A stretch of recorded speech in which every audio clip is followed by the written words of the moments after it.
What's up, everybody? Welcome back into the channel where we talk Manchester United news from an American's perspective. And thank you so much for the love and support in the last video. It really does mean a lot. A ton of you guys subscribed, so be sure to hit that subscribe button for all news and updates on Manchester United. And some interesting stuff coming through. Only a few highlights to really talk about here today. We've got a Rasmus Højlund update, Louis van Gaal speaking up about Manchester United, which I find to be a little interesting, and a very intriguing midfield move potential with links from the past. So we'll get into that here today. And first and foremost, this kind of off topic a little bit, because we've already known that Garnacho is leaving the club. It's just a matter of where and when. I know there have been different reports from multiple sources, and you guys will be able to find those as well all throughout Fabrizio, Ben Jacobs, so on and so forth, that a few Premier League teams are inquiring about Garnacho's services. I know Chelsea were linked in the very beginning, and a few others hopping in as well. But this from the Sunday Mirror, reported by Transfer News Live, at least where we're looking at it, is Garnacho could be offered an escape route from Manchester United by Saudi Pro League club Al Nassr, where Ronaldo was. The Argentine is being discussed as an alternative target to Luis Diaz, who is linked to the Saudi League, who's also linked to Barcelona.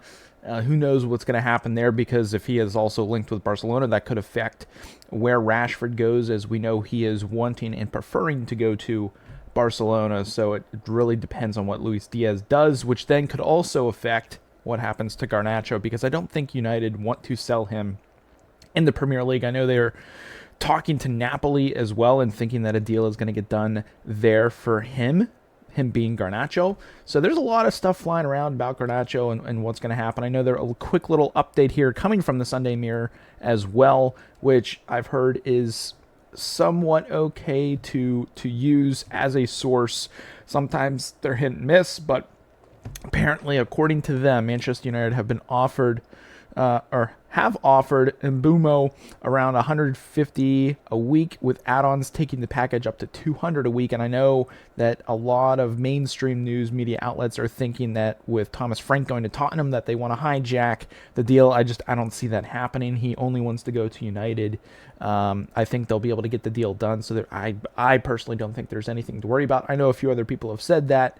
The United stand, Goldbridge, he talks about that a lot, or at least this morning as well. Tottenham want to hijack the move, but will only offer around 130 a week. So it's just they're trying to get clicks on that one, 100% from the Mirror. But the Garnacho one, very interesting. Nice quick little update there. And then kind of the two of the main topics here. And this quote from Højlund, I know he's playing for Denmark right now, the Danes, for their international games right now, and one of the Dutch outlets had a little interview with him and was talking to him about his future, so on and so forth. And he says here, I have a contract until 2030, so I expect to play for Manchester United.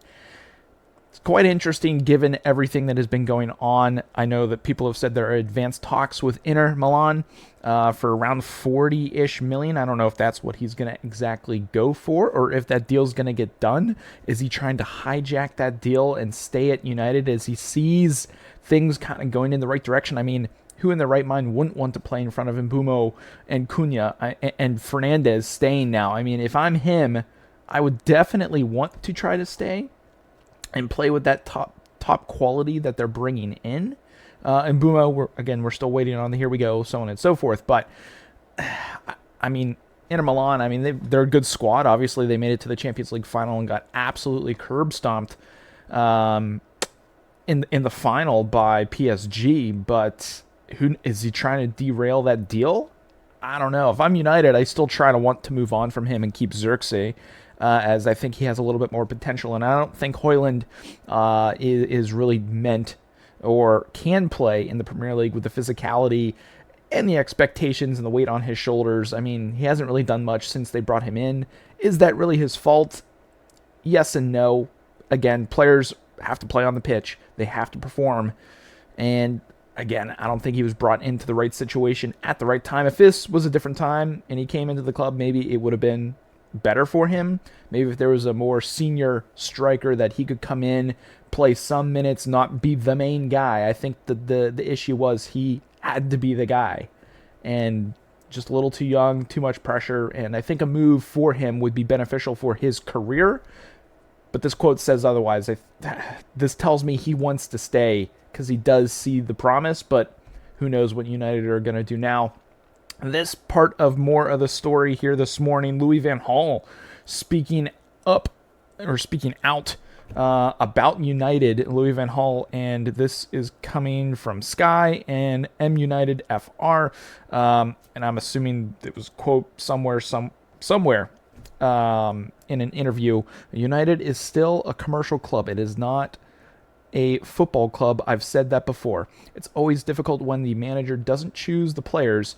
It should be because you can then fire the manager if he doesn't get results. But when other people recruit the players, it's a problem because it's the manager who has to train them. So it should always be like that. So basically saying the manager needs to be the one who selects the players, who brings in the players. And this, I think, is really backing Amorim and really pushing for the club to allow Amorim to bring in players that he feels like they will fit his 3-4-3 system. I think this is nice, a nice little backing of Amorim.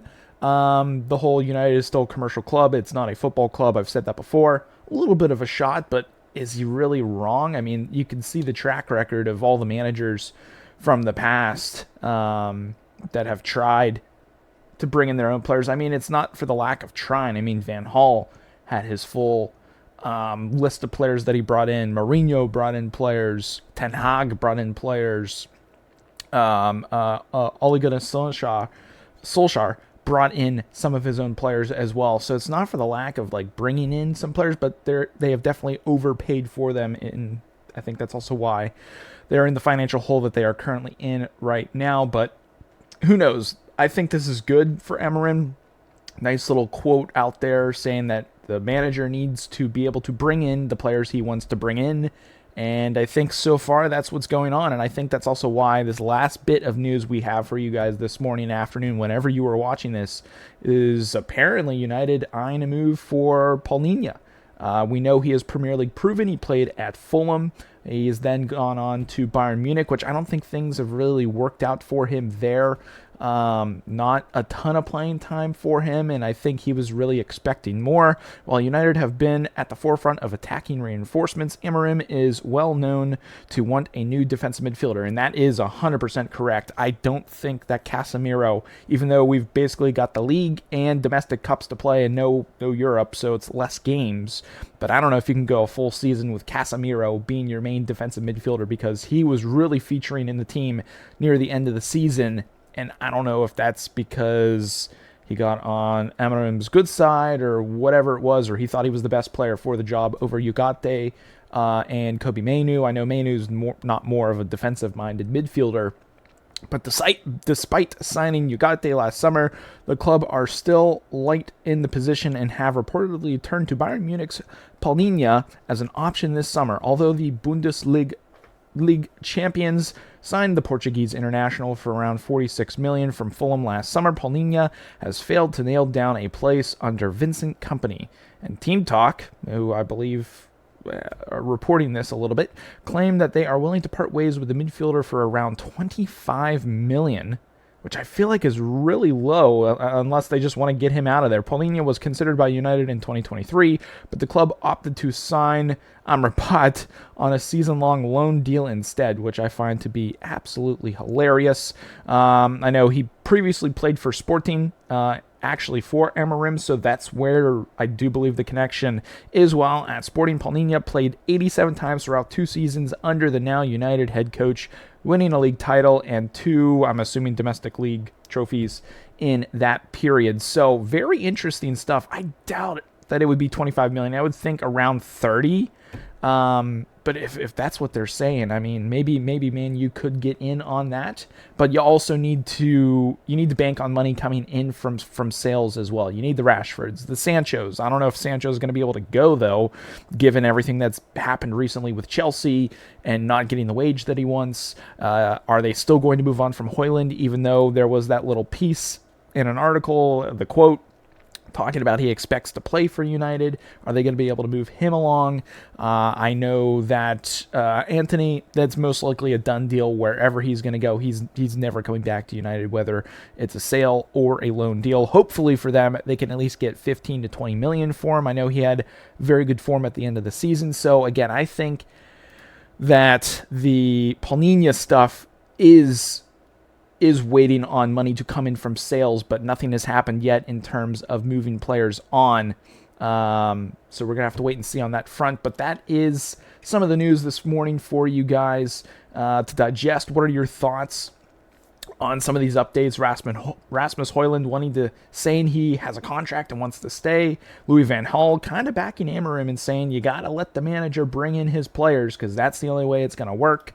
The Paulinha news is quite interesting. The Garnacho, again, I know he's most likely gone, but is it crazy for him being so young to go to the Saudi League? Let me know your comments down below. I think that's absolutely crazy if he were to do that, but I don't think United are going to sell to a Premier League team. Again, drop those comments down below. Let's have some conversation. Again, if you're new, hit that subscribe button. Hit that like button if you guys enjoyed this news update / video. I've been having fun making these, and again, thank you for the support you guys showed in the last video with the views and likes and subscribes. I really do appreciate it, but that's going to be it for this one, guys, and we will catch you in the next video.